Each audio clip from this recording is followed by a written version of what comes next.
రేవంత్ రెడ్డి. నేను అందుకే అంటా ఉన్నా, నువ్వేదో వాగావు కదా నేను డ్రగ్స్ బిగ్స్ అని. దమ్ముంటే మగాడివైతే బయటికి వచ్చి పత్రికల్లో మాట్లాడు, నువ్వే ముఖ్యమంత్రి, నువ్వే హోంమంత్రి, ఏం ఆధారం ఉందో పెట్టు.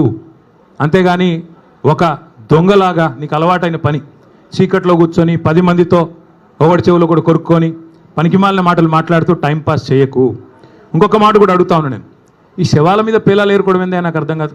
ఎవరో చనిపోతే దుబాయ్లో దాన్ని నాకంట కట్టడం ఏంది? నీ బొందా ఏమైనా జ్ఞానం ఉందా నీకు? అసలు ఏం మాట్లాడుతున్నావు? రాష్ట్ర ముఖ్యమంత్రివా లేకపోతే శవాల మీద పేలాలు ఏరుకునే దౌర్భాగ్యుడివా? నేను అందుకే అంటా ఉన్నా, నీకు దమ్ముంటే ఆధారం బయట పెట్టు. దమ్ముంటే ఏ టెస్ట్ చేస్తావో చెయ్యి. దమ్ముంటే నీ దగ్గర ఏం ఆధారం ఉందో పెట్టు. లేదా ఈ కిట్టిపాటి ఆంటీలాగా ప్రతిరోజు ఇళ్ళ చెవు కొరికి వాళ్ళ చెవు కొరికి హెడ్లైన్లు మేనేజ్ చేసి మీడియాను మేనేజ్ చేసి ఎక్కువ రోజులు బతకలేవు.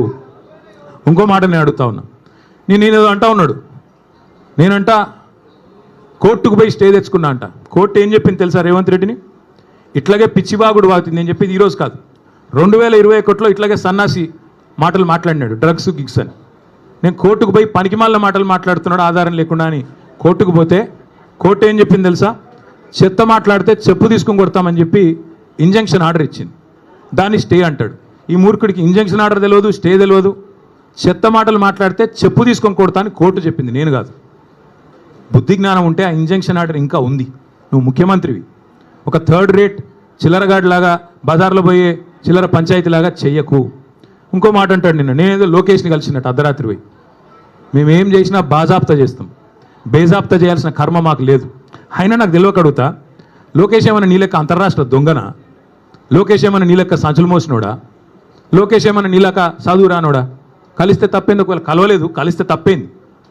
అయినా నాకు తెలియక ఇంకో మాట అడుగుతా, పక్క రాష్ట్ర మంత్రి యువకుడు, నాతో డెఫినెట్గా సత్సంబంధాలు ఉన్నాయి, ఇద్దరం కూడా ఫ్రెండ్లీగా ఉంటాము, కలవలేదు కానీ కలిస్తే తప్పేంది? నాకు తెలియక అడుగుతా.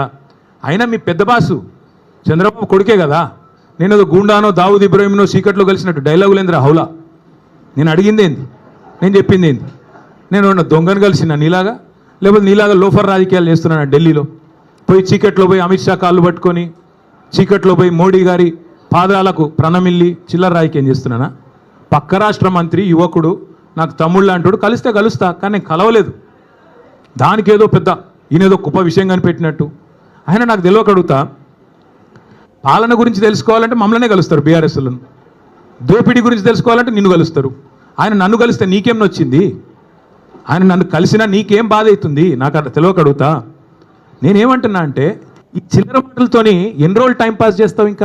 ఇంకెన్ని రోజులు ప్రజలు ఇవాళ ఆగం చేసే ప్రయత్నం చేస్తున్నావు? అసలు నిన్న రేవంత్ రెడ్డి గారు ఎందుకు మాట్లాడండి పనికి మాలిన మాటలు?